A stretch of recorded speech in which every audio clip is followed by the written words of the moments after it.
waxaa maanta 19 February loo magacaabay taliyaha booliiska General Bashir Ahmed Mohamed oo hadda ah ku-xigeenka taliyaha booliiska. sidoo kale waxaa taliyaha nabad sugidda loo magacaabay mudane Xuseen Cusmaan Xuseen oo hadda ah wasiir ku-xigeenka wasaaradda caafimaadka.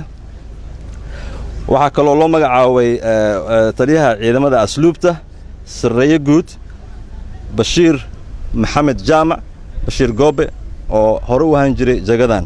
marka aadan ugu faraxsanahay taasna wasiirada markii la weydiiyay 25 wasiir maanta fadhiyay wasaaradda caafimaadka kaliya naga maqneed 25 wasaaradu way isku raaceen waana soo dhaweeyeen. waxaan u rajaynaynaa taliyaasha cusub oo la soo magacaabay kuwa ilaahay u fududeeyo shaqada ay qabanayaan. waxaan u rajaynaynaa kuwii dhibaatada wadanka ka bixin lahaa inay noqdaan. amniga amniga meel dheer ayay ka timid haddana meel fiican ay maraysaa. waxaan leenahay ku guuleysta insha Allah ta'ala anagana xukuumad ahaan waa inala taaganahay waa idin la shaqeynaa. Wassalaamu calaykum wa rahmatullaahi wa barakaatuh.